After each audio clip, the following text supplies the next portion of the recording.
5, British and Irish time, I should add. And you're all very welcome to our Irish Studies Seminar this afternoon. I may appear to be standing outside Queen's University Belfast, but in fact I'm not, and neither is our speaker this afternoon, Liam Kennedy, who is in his front room. So thank you all for joining us through the internet, through Microsoft Teams. For those of you who are unfamiliar with the system, if you haven't already, could you please mute your microphone so you don't get any background interference? Liam is going to talk to us for about 35-40 minutes, Liam. Yeah, thereabouts. Then we'll open it up for questions and answers, and at that point I'll invite you to unmute yourselves. We have quite a lot of people with us online today, 67 plus at the moment. So we'll leave lots of time for Q&A at the end. And we'll just try and manage that as best we can. If you're looking for a way of kind of indicating your desire to ask a question later on, there is a little hand icon somewhere on your screen. If you press that, it'll turn yellow, and that will indicate that you want to ask a question. But anyway, I'll remind you of that when we get to the Q&A. So without further ado, let me briefly introduce my colleague, Professor Liam Kennedy, who's known to many people with us this afternoon. Liam is Professor Emeritus of Economic History here at Queen's, which he joined back in the 70s. He is still very active as a visiting scholar in Irish Studies, and is also a member of the Royal Irish Academy. He's a very distinguished economic historian, has written widely on social change in Ireland, both in rural Irish society and long-term social trends in Ireland from the 17th century to the 20th century. Has written on the history of wages, prices and living standards, secular change in the political and religious demography of the island. Has also written on the Belfast Census of 1911, Belfast social structure, bastardy as a historical phenomenon, and of course has written on the politics of the Troubles. Liam is in addition to being a historian, has also been a political activist and remains a political activist in his time. He stood for election in West Belfast in 2005, unsuccessfully, but no doubt he'll talk about that as part of his presentation this afternoon. I suppose most relevantly to us this afternoon, he's written several books touching on the Troubles, on the underlying ideologies which underpin the Troubles, including Unhappy the Land, the Most Oppressed People Ever, the Irish, ? In 2016. And just out about a month now, or less than a month, published by McGill Queen's University Press in Canada, his new book, Who Was Responsible for the Troubles? ? So I think all Liam's books seem to end with a question mark.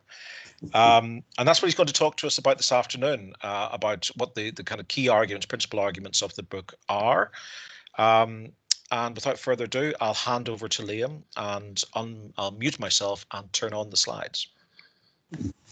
Peter, thank you very much for that fulsome introduction. It struck me as you were talking, as an economic historian, I was thinking, is there a single line of economic history in this book? Maybe, maybe not. Anyhow, I'm very grateful for so many people tuning in. And the great thing about having a question mark in a title is that, you know, I can continue to learn from what you might have to say, even from severe criticism, which I welcome. So, from the security of my living room, let me give you a sense straight away of the spirit that informs the book. So, today's text, the epigraph for the work, if you like, is taken from the BBC's Fergal Keane's wonderful account of what some call the Irish War of Independence, as played out in his ancestral area of North Kerry. And there it is. There it might be. Yep, thanks, Peter. The one bias to which I will readily admit is a loathing of war and of all who celebrate the killing of their fellow men and women. So let me say a little bit about how this book came about, the beginnings, as it were. It goes back to internment week, August 1999, when I was ferrying two friends of mine, Ruth Dudley Edwards, public enemy number one, and the novelist Lionel Shriver, to see a new play in Féile an Phobal, or the West Belfast Festival. Now, this was taking place in the White Rock Further Education College. We got a few of the last seats. We weren't able to sit together. And indeed, the play forced upon us, had been playing to packed audiences night after night. The trouble, well, I should say the theme of the play was the dreadful experience of Catholics and nationalists within the Orange State, Northern Ireland. Fair enough.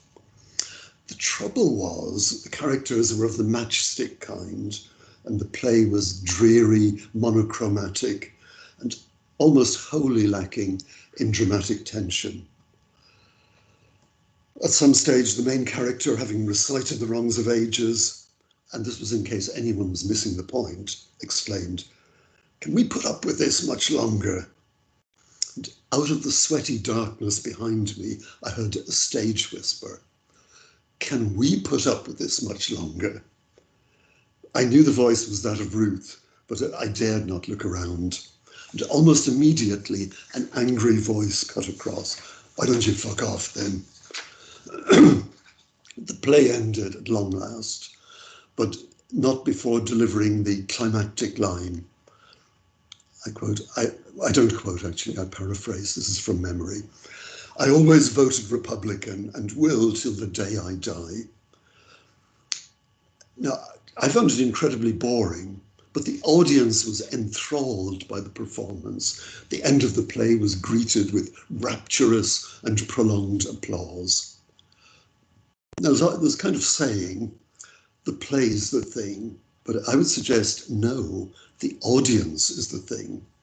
And on the way home, Ruth and Lionel and I talked about the play. And we were all taken by the anger, which seemed to border on ethnic hatred, that informed the play and that drew such a wholehearted response. So at some point, I just offered this as a suggestion. Might there be some kind of guilt feeling behind the intensity of the audience reaction? Ruth was fairly dismissive, I must say. If she's listening in, I think she isn't, but if she is, let me say. Anyhow, her comment was, if there was some kind of guilt feeling, I didn't see much sign of it. But I went on, didn't that almost frantic desire to be reassured of the bigotry and inhumanity of the other, the Protestant people, come from a sense of guilt about Republican violence during the last 3 decades? Anyhow, that didn't get a great reception either, so we just left it. And not long after that, that led to another question, which is perhaps the most fundamental question of all. Who was responsible for the Troubles? Now, that question was 21 years ago. It's a question I sat on for many, many years. And I had no intention of writing a book, I should say, maybe an article or a long essay. But like Topsy, the subject grew and grew. And eventually it took the book form. Incidentally, I think it isn't even available yet. I think it'll be available in the next few days or weeks or whatever. On any scale, anyhow. And I should say, this clearly did take rather a long time, and no doubt the pace of publication would have appalled any head of department with an eye on the research assessment. let me say a little bit about the writing and research strategy, which was as follows. It was to identify the central players in the drama of the Troubles, to examine each in turn, and finally to reach a conclusion. So it's a kind of whodunit, if you like, in terms of format. Now, I know immediately some of my colleagues will object to this approach, arguing that if anyone or anything is to blame, it is history. But those centrally involved in producing and reproducing armed conflict through time, year after year, were no automatons of history. You know, they weren't dumbly responding to ancestral voices. As far as paramilitaries are concerned, both loyalist and Republican, I mean, they were volunteers, which, if it means anything, signifies volition. Similarly, the other armed forces, members of the British Army, the RUC, the UDR, they would hardly subscribe to the caricature of being merely prisoners of history. Neither, I suspect, were the politicians from the various Irish and British political parties who pursued initiatives of one kind or another. So what I attempt to do, this is a parade of suspects, if you like, what I attempt to do is to look at the actions of each of these players in turn, assessing their role in the conflict. Now, I think you will appreciate immediately that the tricky bit is establishing criteria whereby we might identify the actors responsible and in the process filter out other suspects. So this is my checklist of criteria. The organisation primarily responsible for the Troubles must have been committed to using violence to achieve a political objective.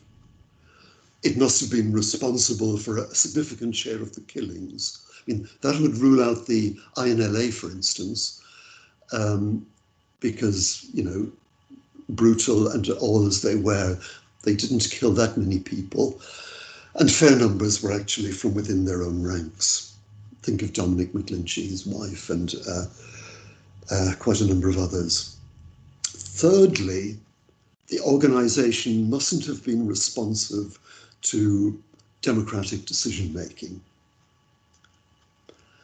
And also, of course, it must have been possessed of the resources, people, armaments, finances, to engage in conflict, not simply in the long term, not simply in the short term, but in the long term.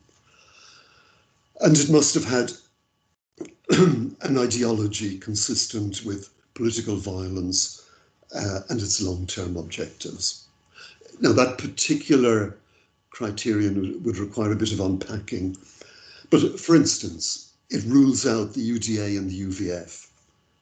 Those, as Sarah Nelson puts it, Ulster's uncertain defenders, lacked a coherent ideology to guide their actions. Their methods were brutal, often indiscriminate, but ill-focused in terms of their political aspirations. And I suggest that the Provisional IRA and the Provisional IRA alone hit all of these bells.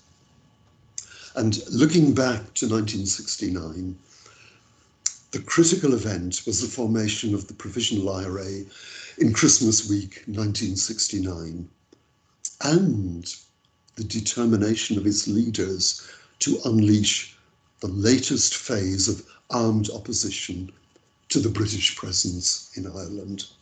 And we know the men involved. As far as I know, there weren't any women, but I stand to be corrected on that. You will know, many of you will know the names: Dahi O'Connell, Rory O'Brothick, Sean McSteofan, or give him his birth name, John Stevenson. Stevenson, or McSteofan, was the first Chief of Staff of the Provisional IRA. Then you had people like Joe Cahill and Billy McKee, who had largely dropped out of the IRA, but came back in at that stage. Actually, there's a great irony here. It's not in my text, but anyhow, it just occurs to me. We think of the end of the late 60s as, you know, the time of youth quake, student rebellions, and so on. The remarkable thing about the Irish case is that it's the old men who took control of events. Now, if you read the first issue of the Provisionals newspaper, which is in February 1970, you should be in no doubt that the Provos were much more than a defensive organisation. The Provisionals, a breakaway group of dissident Republicans, took their stand on, and I quote, the rock of the Republic. It reminded, on Fablucht, that first issue reminded its readers that there was no way to achieve Irish freedom, meaning a 32-county Irish republic, except through force of arms. So the campaign was not primarily about civil rights, as is sometimes argued retrospectively. This was the beginning of a new phase of insurrectionary IRA activity, in a tradition stretching back to 1916. And only Sinn Féin and the IRA of provisional origins, as we saw later, only they could wind down the conflict and end it. The official IRA had a ceasefire in the spring of 1972, but that didn't wind down the conflict. And in a way, the test case is the IRA cessation of violence in August 1994 and its ceasefire in 1997. And effectively, that didn't eliminate, but it ran down major political violence and indeed major loyalist violence in the late 1990s. So what that suggests is that the long-run conflict we call the Troubles was an asymmetrical one, driven mainly by Republican armed groups and in particular by the Provisional IRA. And the following slides help make this point, I think. Who did the killing? Well, the headline findings are that 90% of the killings were due to agencies other than the police and the British Army. And to make a comparative point, this is unlike insurgencies in virtually any other part of the world. The other point worth making, and it's not in the slide, is that more than 80% of those killed in the Troubles were Irish born. Interesting, I think, that the RUC, UDR, British Army were responsible for 10% of the killings, other agencies for 90%. Now, killings were only part of the story. There were woundings, bombings, and so-called punishment shootings and beatings. And we'll come to that slide in a moment. The IRA sometimes used Sinn Féin centres to try, as it were, and set up, in quotes, punishment beatings or shootings.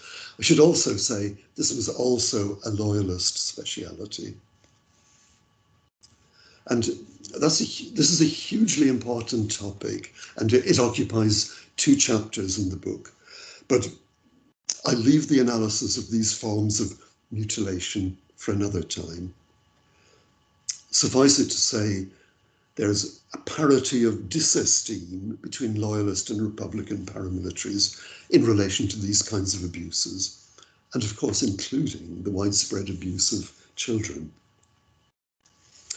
So, I don't know if many of you are with me at this point, but my provisional conclusion at this stage is the Provisional IRA was primarily responsible for the direction, the scale, and above all, the longevity of the Troubles. Now, here's an awkward question. Should the arc of responsibility extend beyond the ranks of Sinn Féin activists and the IRA to the wider nationalist community. Now, I say immediately, of course, not to the men and women of the SDLP who took a principled, non-violent political pathway. Similarly, of course, the Alliance Party and the struggling labour movement. So clearly, they are not part of that picture. Still, we're faced with some uncomfortable facts. The Provisionals' offensive enjoyed high, if varying levels of support throughout the Troubles.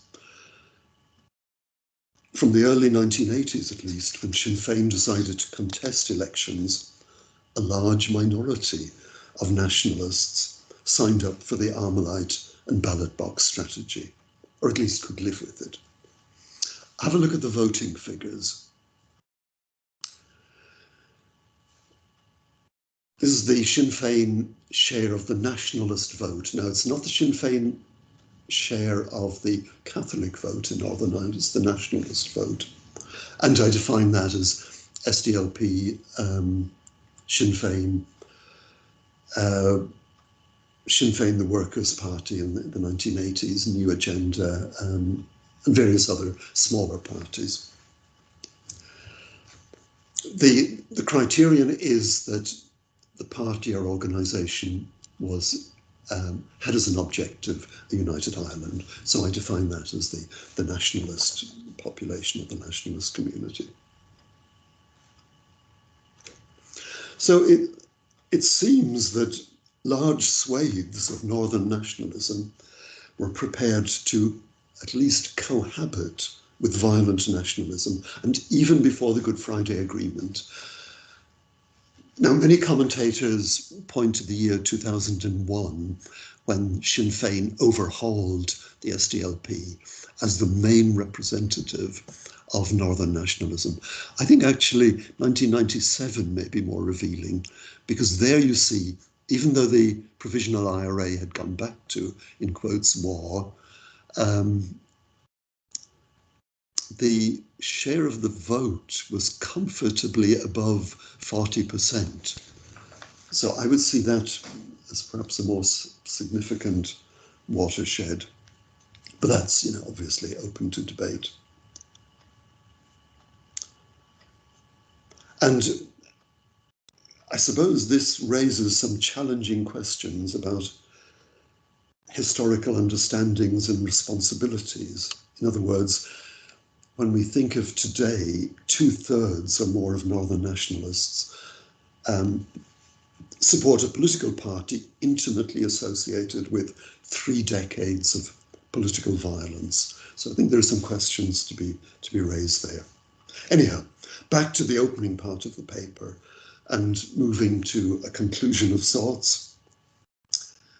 Was the hypothesis about a sense of communal guilt completely wrong-headed? The answer, I must admit, is I just don't know. However, in the book, I do spend quite a lot of time discussing ways and means of assuaging personal and communal guilt and blunting the barbs of conscience. And that may be a more fruitful way of exploring some of the issues that came up in our conversation, immediately after the play at Féile Phobal. Now, I'll simply present the headings here with a tiny amount of elaboration, but I think they're largely self-explanatory. I suppose I would see them as kind of empathy blockers, if you like. So, are there defense mechanisms for keeping guilt at bay? No, of course there are. As any psychologist would remind us, whataboutery, I suppose, is the most common, the most famous saying from here. So you say, wasn't it terrible what the British paratroopers did in Derry or Londonderry in 1972? Immediately get the response, hey, what about the Le Mans massacre? And then it goes, what about some other set of killings? What about King's Mill? What about the Ballymurphy shootings? What about, and so on. You go round and round in circles, and in a sense, it's a fool's game, but it's quite effective in warding off, facing up to responsibility for killings, mutilations, bombings on either side, loyalist or Republican. And indeed, British Army as well. Now, we also have, and I'm thinking here mainly of the provisionals. In the book, I also talk about defence mechanisms relating to loyalism. But let's stick with Republicans and the Provisional IRA, who I've placed centre stage. There's also outright denial. I mean, we only discovered the disappeared, the most infamous case, I suppose. Well, they're all infamous, but the most heartrending case, that of Jean McConville, who was disappeared, and all kinds of rumours were spread to suggest, innocent disappearance or whatever. Eventually, it was admitted that she had been abducted, possibly tortured, and executed in County Louth on that strand outside Blackrock, is it? I can't remember now in detail. There's also, I suppose, and we can all be guilty of this, confirmation bias, seeking out the pieces of evidence that simply buttress the argument we're unfolding. But I would suggest there's very deliberate rewriting of the past, and enormous energies and resources have been ploughed into this. The 100th anniversary of the 1916 Rising is a case in point. And all kinds of remembrance rituals, which Dominic Bryan could say much more than I could on the subject, but I think that's also hugely comforting in terms of confirming a pre-existing ideological position. It's also the case that critical voices within nationalist and loyalist, Republican, I suppose, and loyalist communities, critical voices have been silenced. To give you just one example, someone who's a friend of mine of long standing was badly beaten in the mid-1980s. I don't want to give the precise year. Decades later, he will not say anything about this in public. And when you think of all those people on both sides who've been intimidated down the years, very, very few of them, particularly if they're living in working class areas, are prepared to give their narratives in public. You suffer in silence. And it's a very good way of ensuring that the dominant narrative remains the dominant narrative. Sorry, I've mentioned commemoration rituals a moment ago. So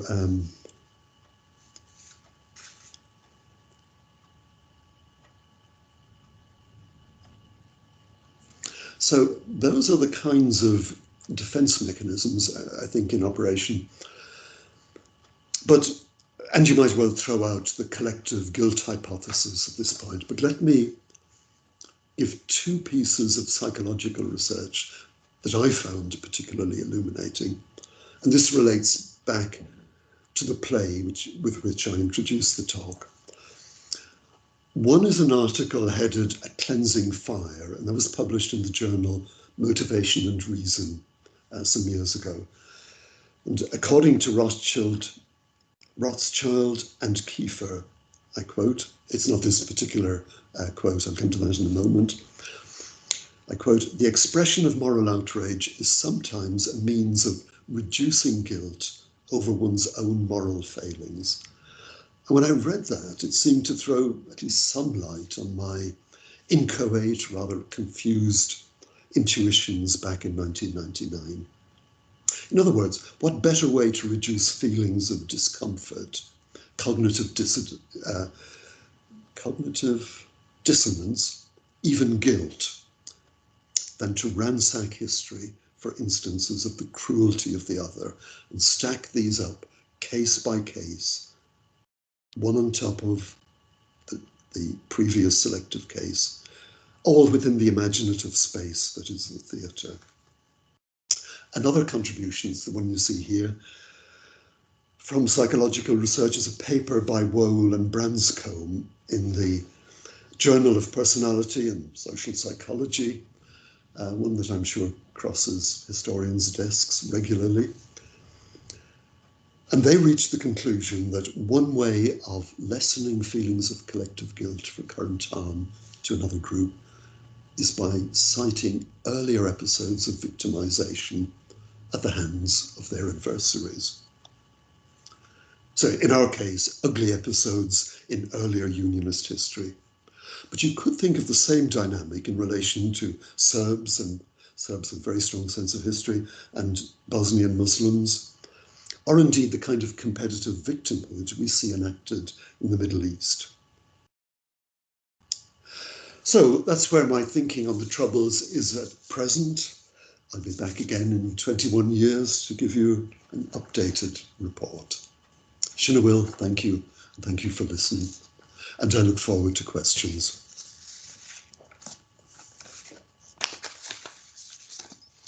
Liam, thank you very much for that overview of your new book. Lots, I think, for us to discuss there. I'm sure there will be a lot of questions. And we do have quite a bit of time. So let me open it up. So if you would like to ask a question, if you could press the little hand icon. I see Dominic is showing you the way to do that, and that will just flag up that you want to ask a question. Then I'll invite you to speak. To unmute yourself when I do that, and then when you finish, just press the hand icon again, and it will go down. So Dominic, over to you. Liam, thank you very much. Provocative as ever, but I think I'm going to have to start. I suspect where quite a few people were thinking, you promised us at the beginning that you would, let's turn my camera on as well if that's useful. You promised at the beginning that you would go through the various players to look at who might be considered to blame. You then set up a criteria, and if I'm to be blunt, acted as a prosecutor on only one of those potential groups.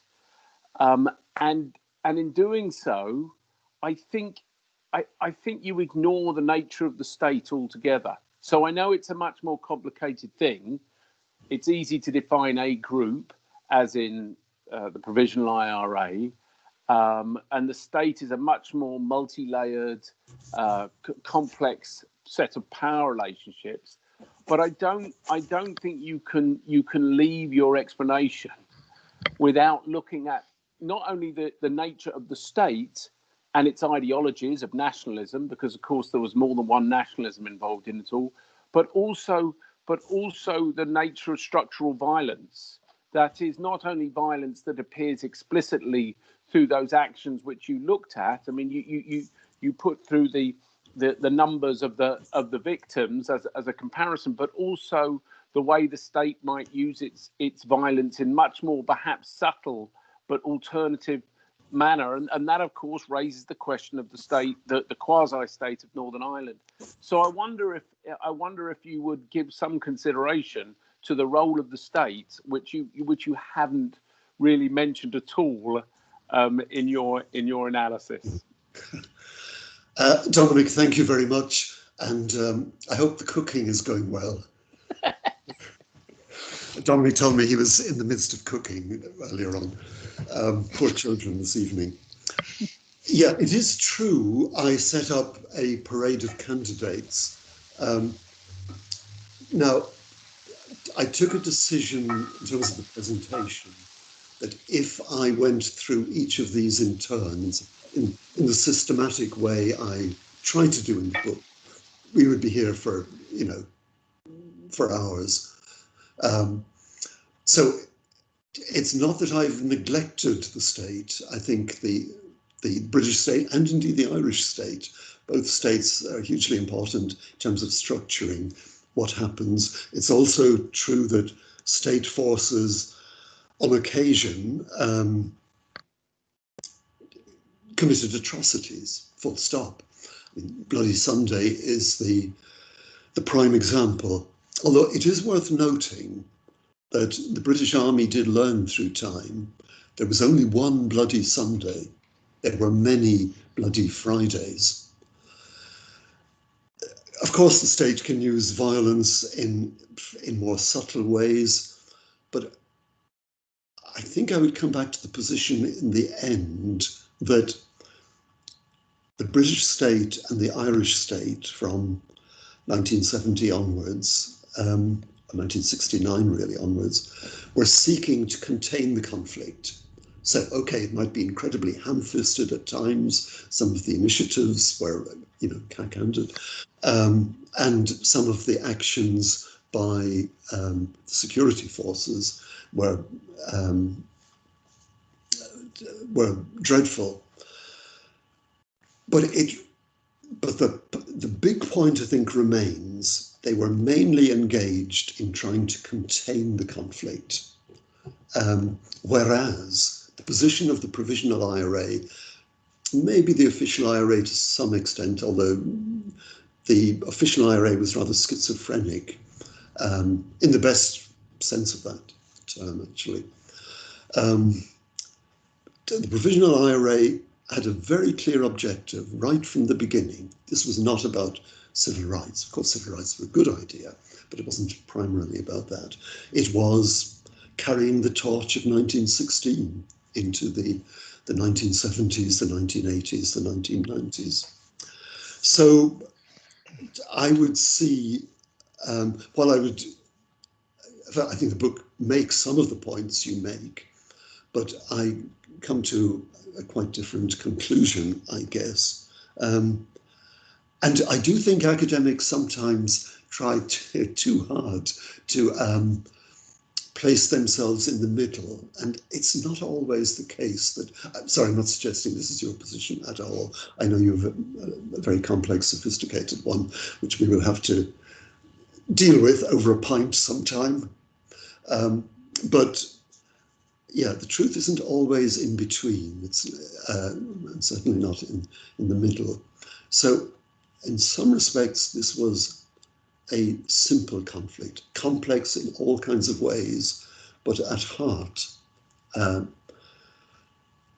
rather simple one about the reassertion in arms, the drive for a united Ireland, following the dictates of 1916, or the example of 1916, I should say.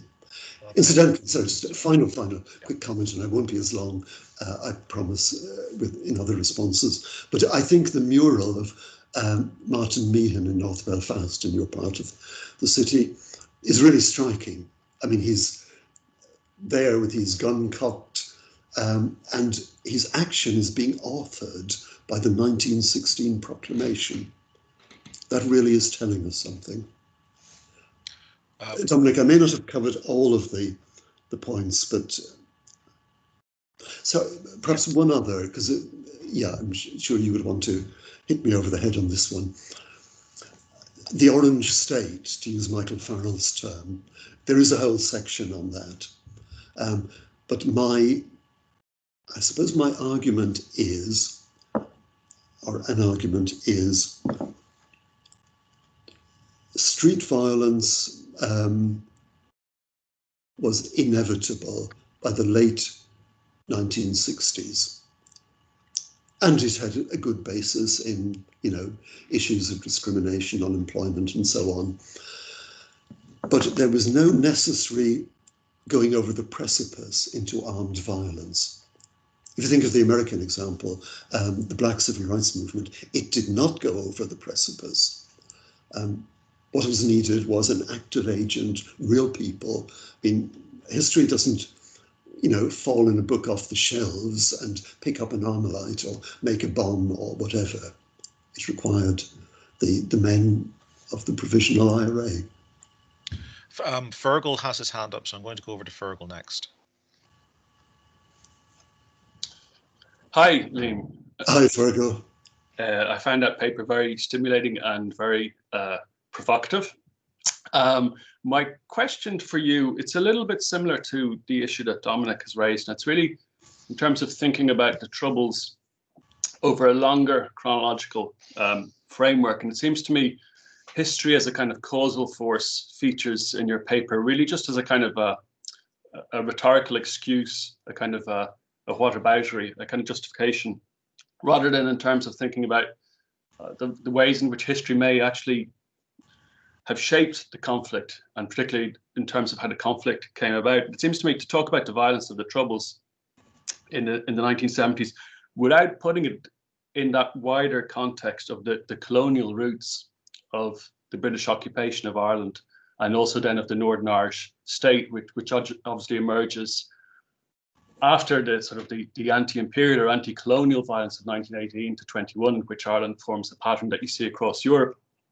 And it seems to me whether you think then the Northern Irish state that emerges from that earlier conflict is a kind of legitimate state because it's rooted in a sort of a democratic majority, or whether you think it's still essentially just a colonial state.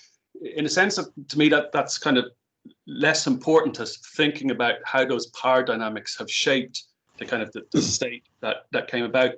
And it seems to me one of the factors that's really quite distinctive about Irish violence is there's such a long history of these kind of insurrectionary campaigns, you know, not just pretty much every decade of the 20th century, but going back several centuries. And if we think about how these conflicts have tended to come to an end, to me, it's usually when you've had some kind of political shift that brings about a settlement in which the ruling power gains a kind of degree of legitimacy. So if you think about, you know, after the Irish Revolution, there's a civil war and there's IRA violence right into the 1930s. But it's not until De Valera, you know, brings about a constitutional settlement which seems to give the state legitimacy that the problem of political violence is more or less resolved. And if we look at the 1990s, we see a similar kind of dynamic. It's not until you have a sort of a political settlement which Republicans and nationalists can see as having a degree of legitimacy that seriously addresses the dynamic of political violence. So it seems to me that's quite an important context that your paper isn't really addressing, that by looking at the actions of a small group of people, and probably most of us listening to your paper have got very strong views about what was done and how justifiable that was. But it seems to me that that's kind of, it's important to put that violence in terms of a wider context to make sense of what happened, why it began, why it could continue so long, and why it ended. Yeah, thanks, Fergal. Yeah, those comments could take us, gosh, a whole seminar in their own right. So, yeah, I perhaps should have paid more attention to the longer term political context. I suppose I have done in other places in Unhappy the Land. I'm not comfortable with the idea of Ireland as a colony in the early 20th century, but that's a whole other debate. And I'm not comfortable, this is from others, the notion that Ulster Protestants are planters and should still be referred to in those terms. But it is the case that, I mean, the Northern Ireland state was set up in a form that we know with the benefit of hindsight was extremely unstable and did eventually fracture. And it fractured because, to begin with, 1/3 of its population was opposed to the state. Yeah, so I accept all of that. By the 1960s, the degree of hostility, putting it another way, the legitimacy of the state was perhaps somewhat more firmly based, but still obviously very vulnerable, as we saw. And in terms of redressing that, and I spent quite a bit of time in the book on this, there were alternative pathways. And, you know, we could unfold those if you like. So there was no if the issue was reform of the Northern Ireland state by 1969, which it was really, there were alternative pathways from 1969 onwards.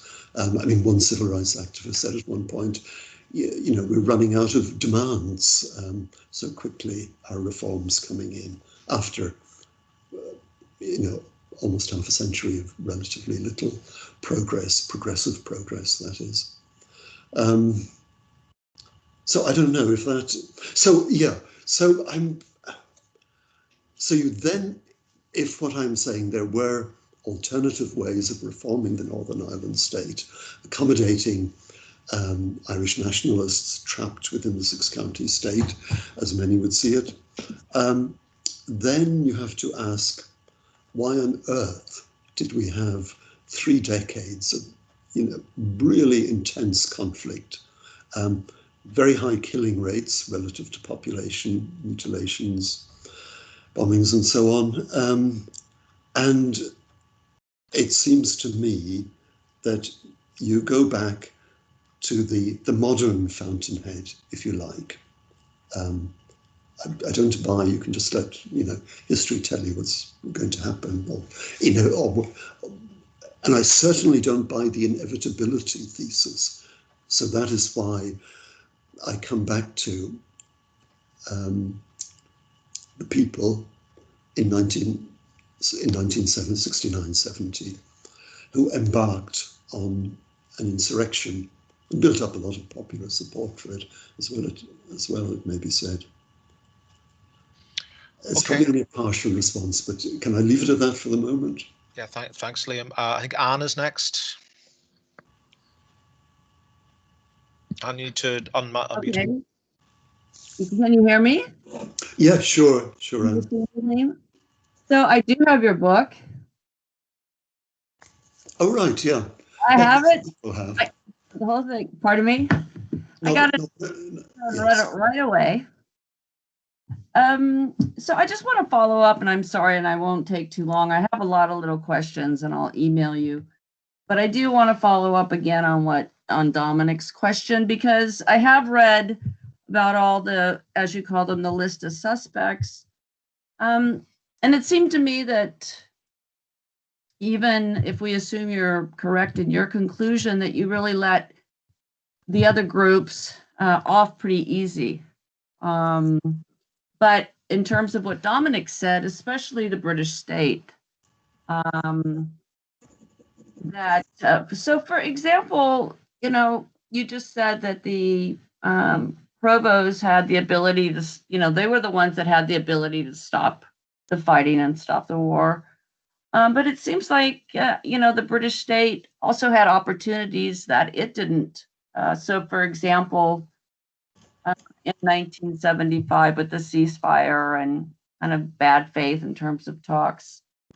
But also what you said about the Republicans were getting an increasing amount of the nationalist community's support. A lot of that seemed to come from how the British state was containing, quote unquote, the violence. So I'm not really persuaded in terms of sort of that the British state was just trying to contain the violence, that maybe it was a bit more complex, as Dominic implied. So I'll leave it at that. Okay, thanks, Chan. Yeah, no, it's well put.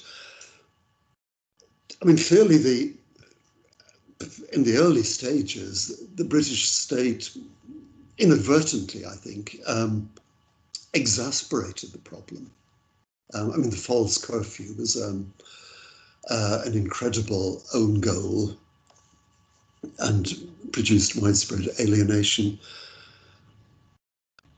In later years, I suppose I take the long view of the Troubles, because back in my mind is this, I suppose, is the question, not so much what happened in 1969, 70, 71, because that was an almost chaotic time, and I can well understand why all kinds of people got pulled and drawn in different directions.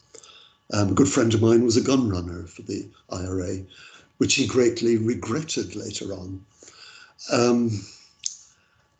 But why did it go on year after bloody year after bloody year, right through to 1994?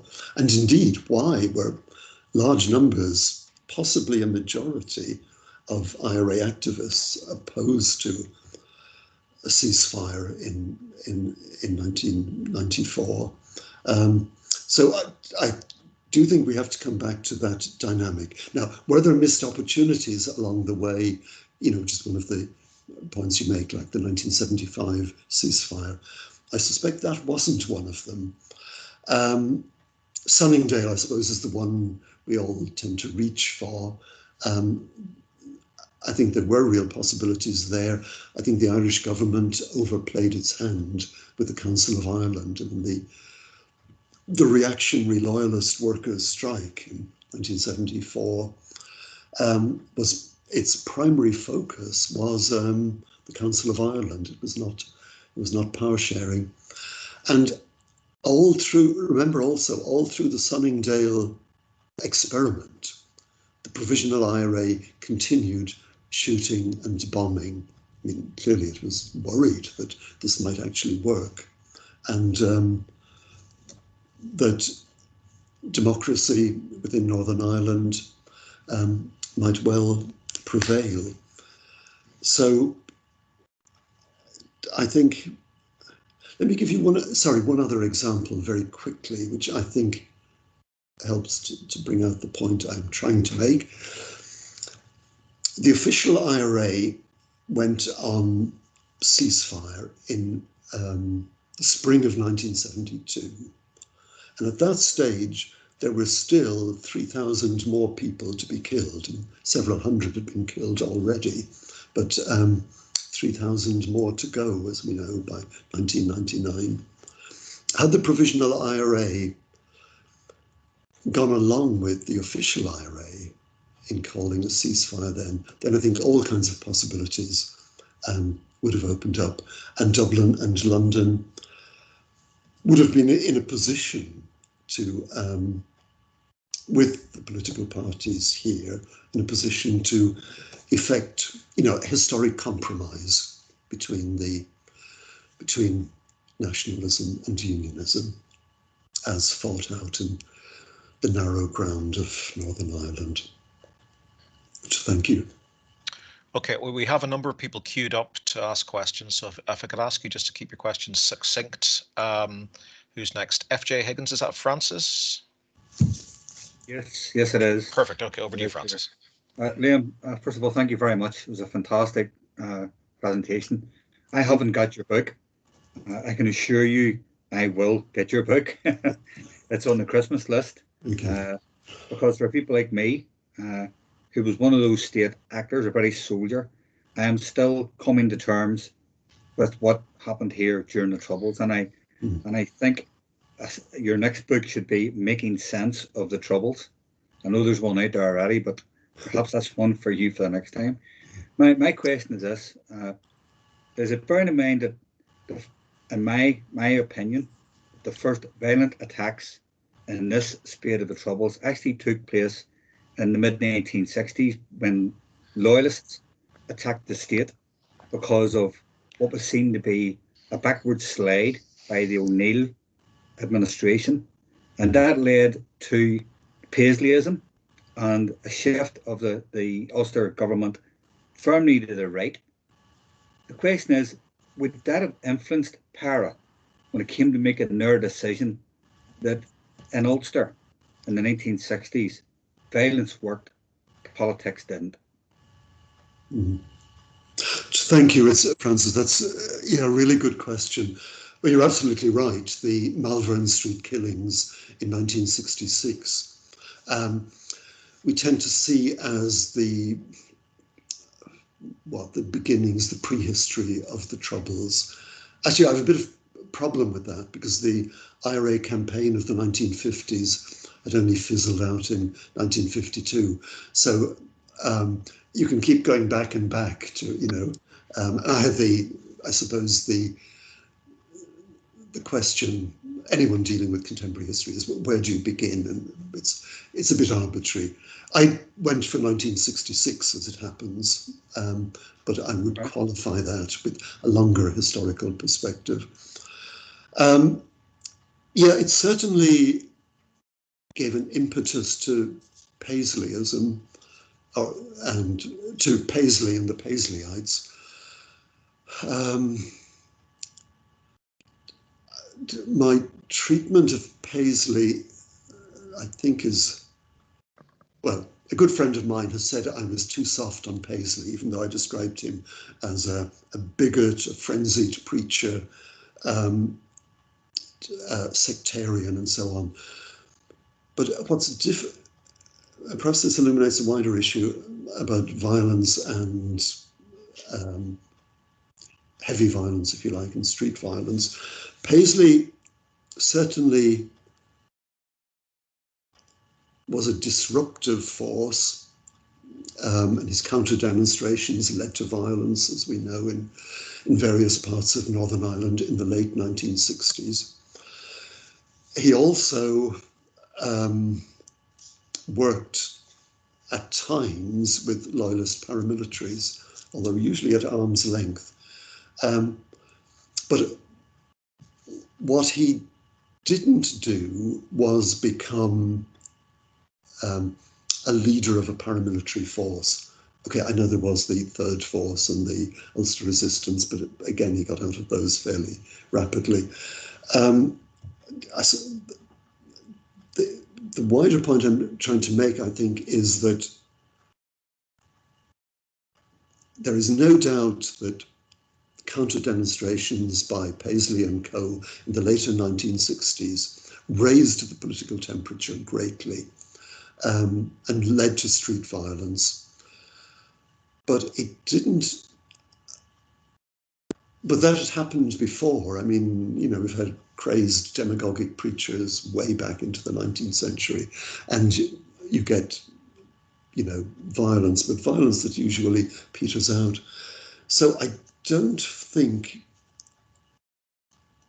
Paisley and the Paisleyites on their own could have taken us over the precipice into the long war, if you like, of the 1970s through to the 1990s. Francis, does that, I'm not sure does that answer your question? Oh, sorry, Peter, you may want to, yeah. Need to unmute, Peter.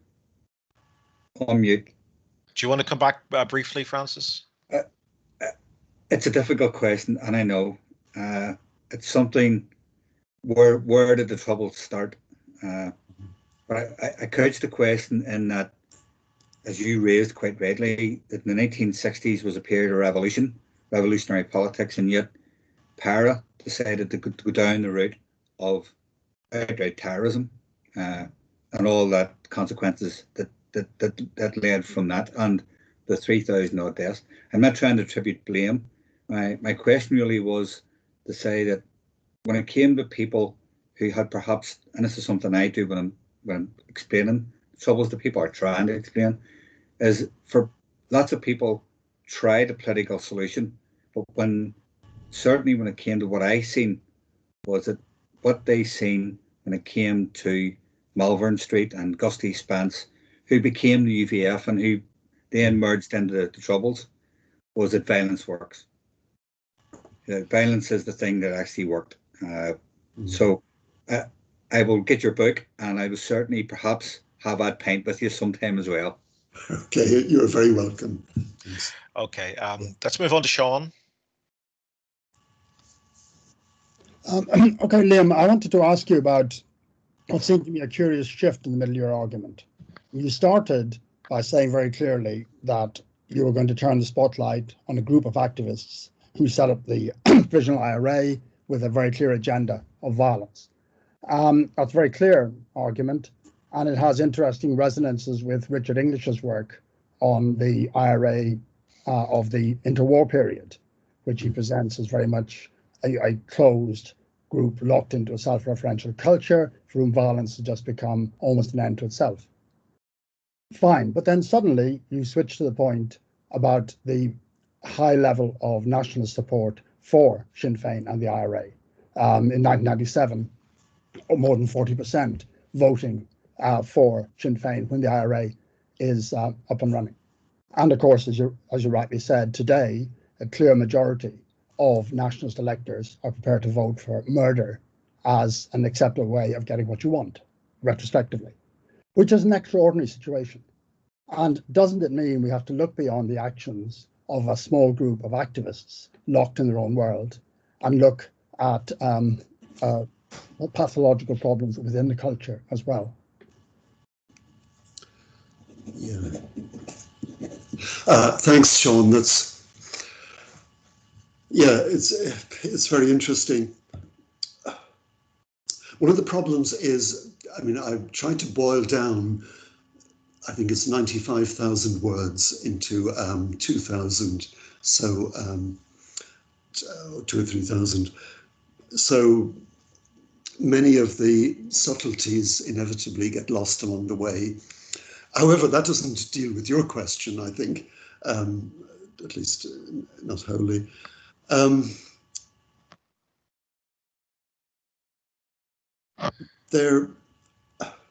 I suppose I see historical actions such as the eruption of violence at the beginning of the 70s in terms of the pre-existing structures of the society, conjunctural factors such as the student revolt, rise in radicalism in the late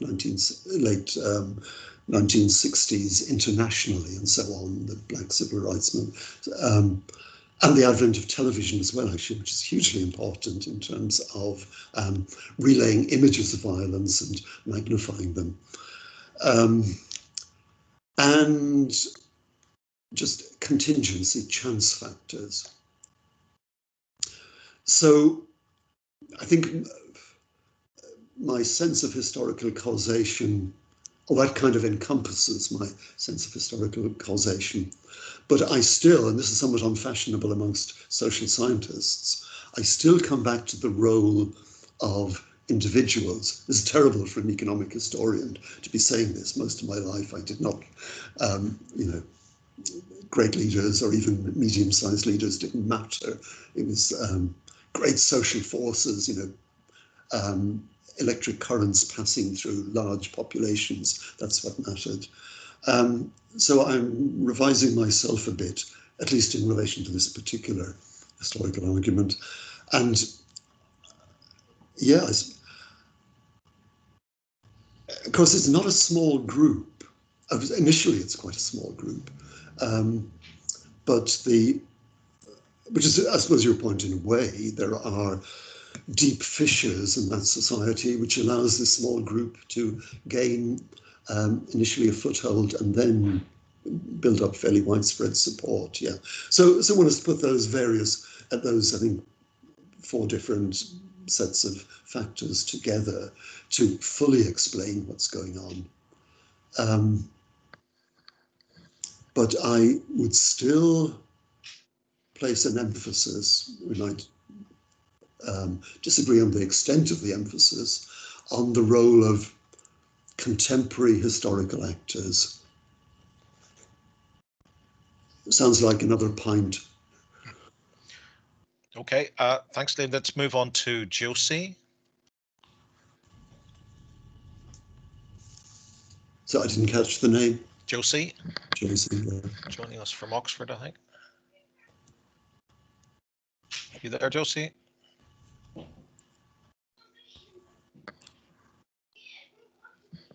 Hello?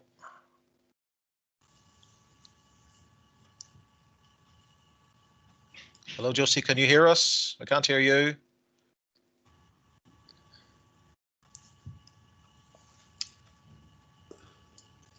No. Okay, well, maybe we'll come back to you. So Elliot, I think, is next. Oh, yes. Can you hear me okay? Yes, Yeah, sure. Yes, I was just wondering about your criteria at the beginning. It was very interesting talk and really useful for a younger ish scholar to be learning about this kind of long history. I've just been looking at 1972, but one of the things that I've come across is, in terms of the long history of the Troubles, is the number of victims and which groups they came from. And I'm wondering whether that might be considered as one of your criteria in terms of trying to determine who's responsible. Shouldn't you be looking at the victims? And I suppose the reason I'm saying that is because I noticed that the victims, for the large majority of victims, were actually Catholic civilians. There were fewer paramilitary victims, and the security forces in total, I think there was maybe about 1,000, members of the army and members of the police. And these are figures coming from the PSNI or the RUC. So I wonder what you thought about, were the IRA responsible for all those Catholic victims? It seems odd if they were. Thanks, Elliot. Yeah, I'd be very interested in what you're doing on the year 1972, which of course is the year of the most intense violence of the whole period. Catholic civilians killed over the Troubles as a whole, as we know from McKittrick et al., numbered well over 1,000. And most of these were killed by Protestant paramilitaries. I think that is fairly clear. Several hundred, though, were killed by Republicans. So the idea that the Provisional Ira, which is what BBC's Peter Taylor's position, that unlike Islamist terrorists, the Provisional Ira did not target civilians. I mean, that's clearly wrong.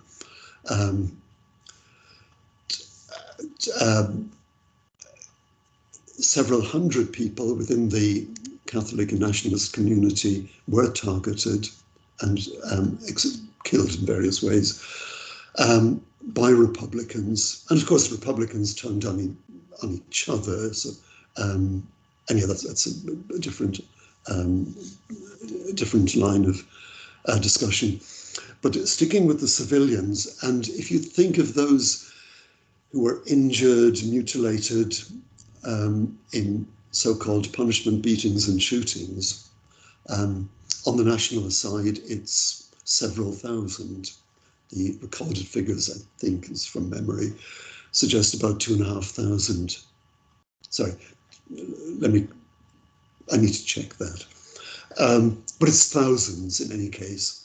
So the onslaught on Catholic civilians by the Republican movement, over the 3 decades is quite intense. But as I say, it was Protestant paramilitaries who primarily killed Catholic civilians. Could I add it's almost like a question in a way.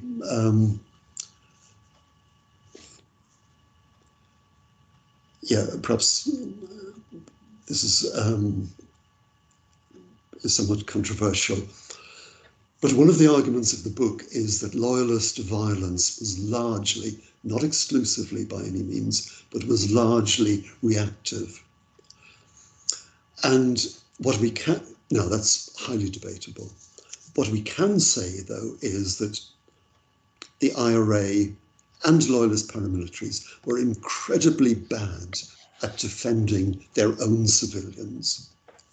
The IRA killed, I can't remember, something like under 36 loyalist paramilitaries. Loyalist paramilitaries killed very few IRA activists.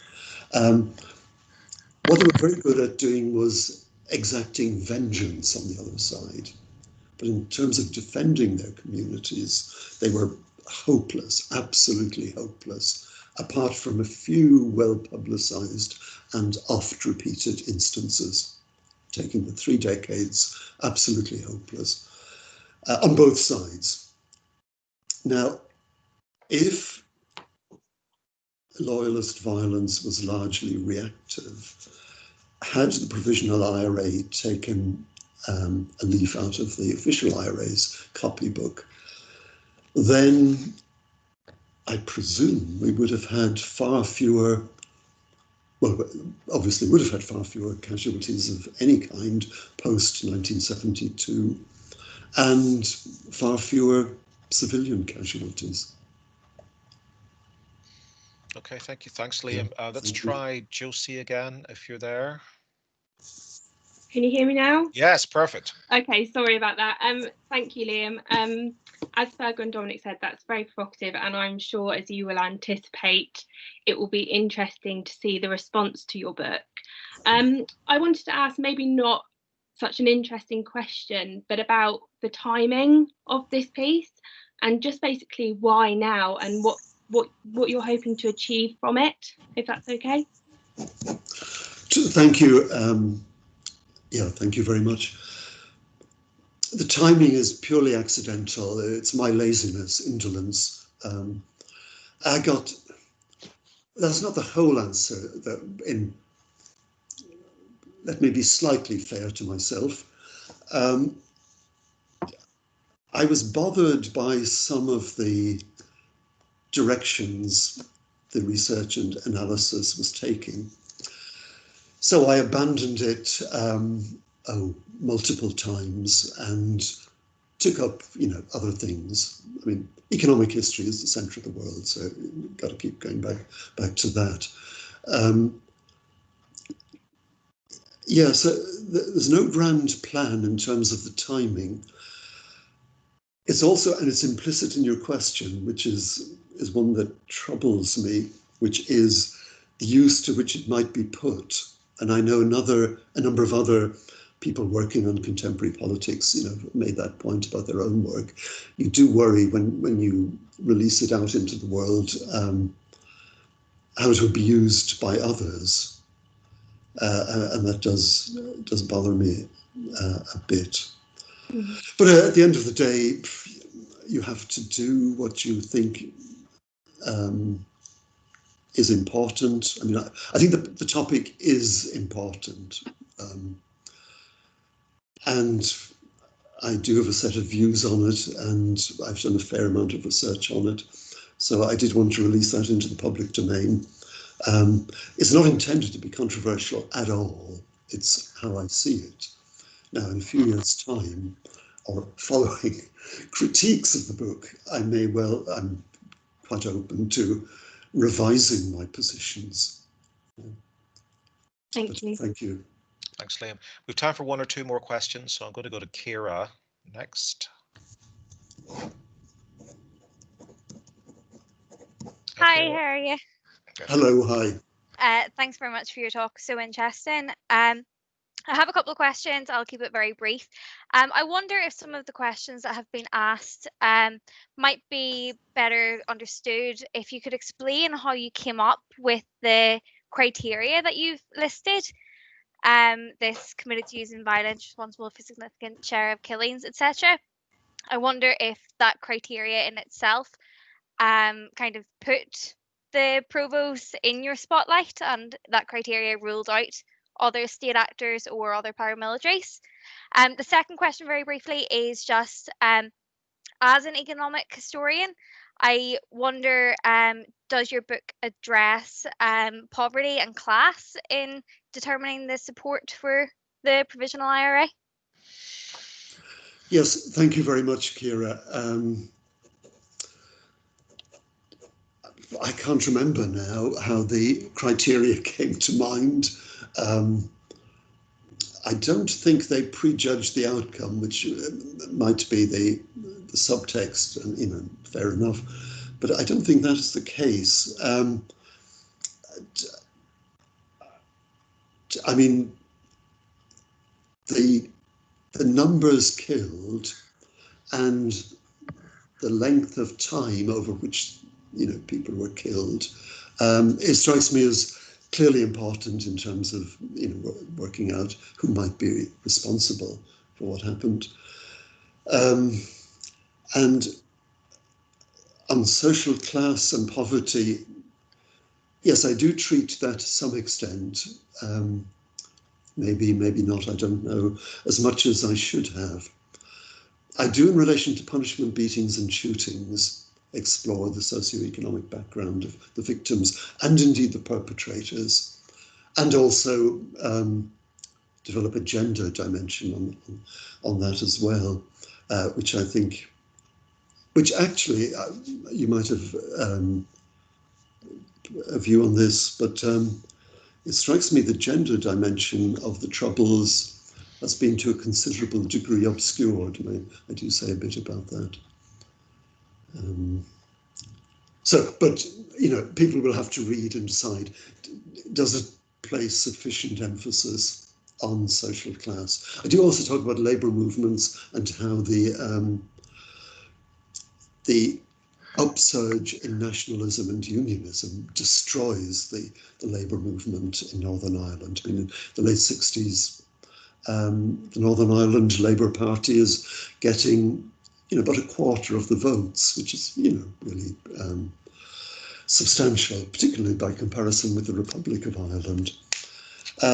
When Paddy Devlin stands for the European elections, I'd have to check this, 1978 perhaps, he gets less than 2% of the vote.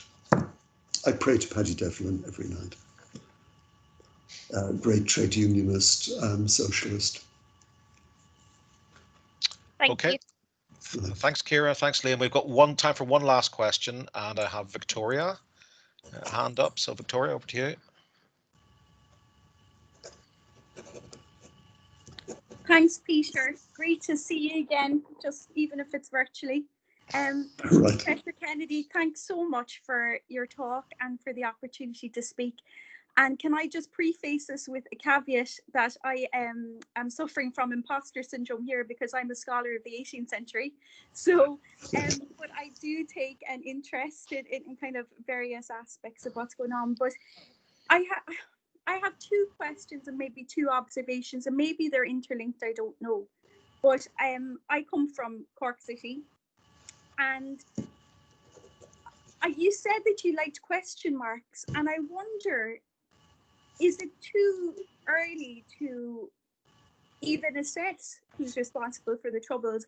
And I'm thinking mainly along the lines of the recent books that have come out about the arms trial here in the early 70s, Michael Heaney's book in particular, where we're only now getting to grips and assessing the contribution and probably the fullest extent of the Irish government's involvement in various aspects of the Troubles and at various times along the way in the Troubles. And that the level of, maybe not public support, but maybe emotional support or, kind of background support that there was for Trouble in Northern Ireland. And I don't think there's been a kind of a complete assessment of that yet. Brian Handley has probably gone some way to try and assess the impact of the Troubles on the South. But just in terms of, you were saying about the provisional ceasefire in 1972 and missed opportunities, I just think of a little anecdote from my own life. My father was born in 1949, so he's very much of the generation that you're talking about. And he was a bus driver in Cork City when Bloody Sunday happened. And obviously we didn't have social media and the 24-hour news that we have now. But as word dripped through to Cork City of what happened in Derry, the Cork bus drivers just spontaneously pulled in the buses and disembarked and refused to go back to work for 3 days. And then there was further demonstrations in Cork where the British Rail Office was burnt. Now, my father was far from a Republican and much more a personal friend of Paddy Devlin, but that feeling was there.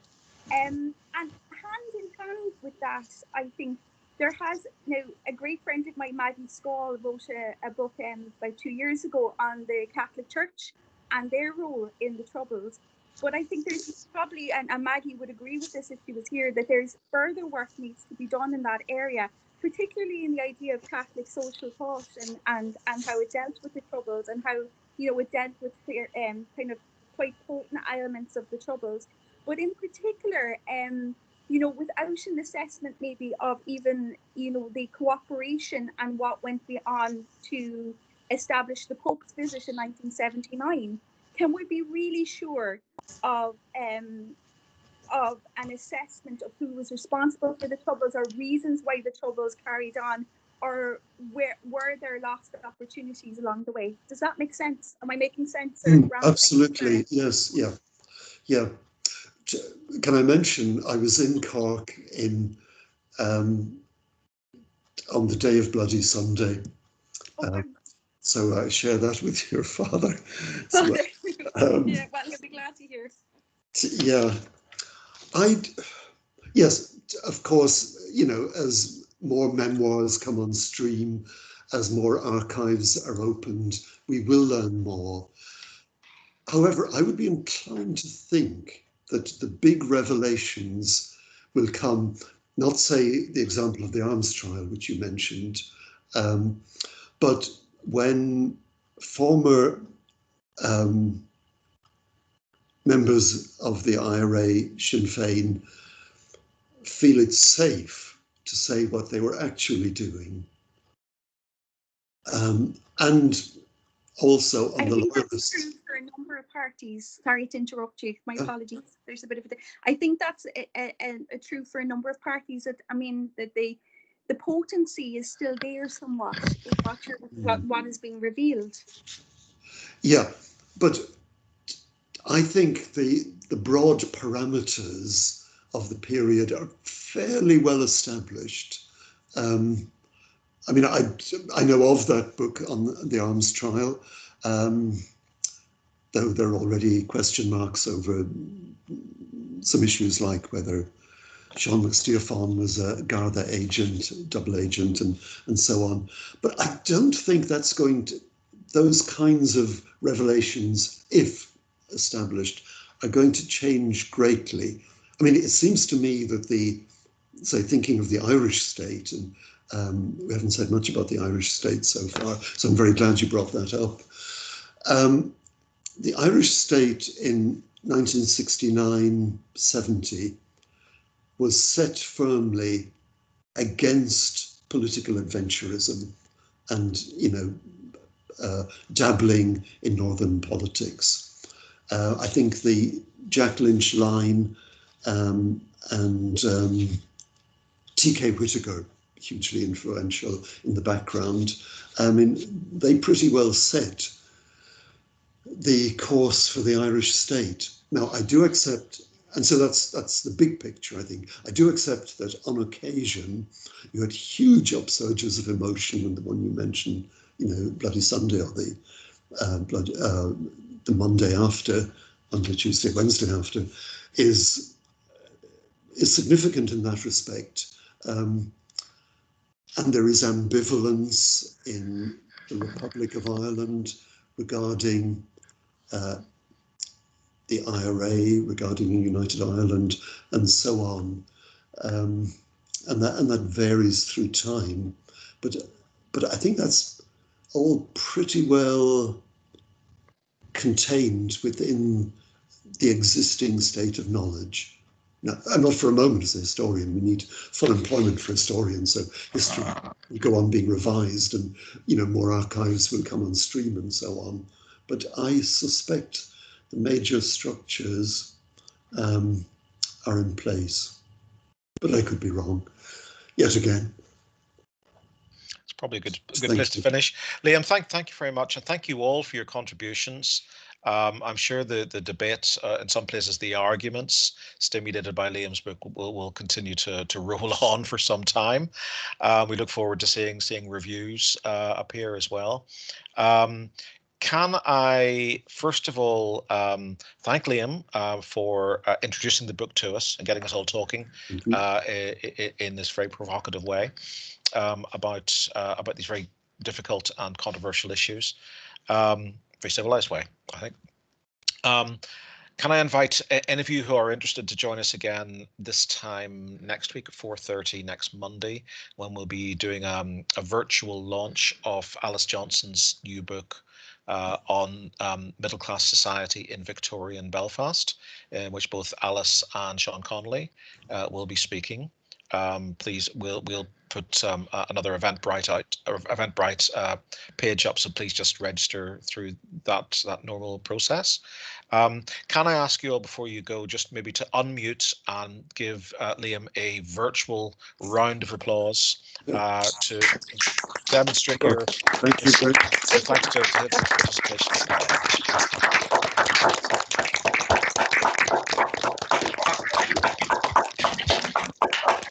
Okay, thank you all very much, and goodbye.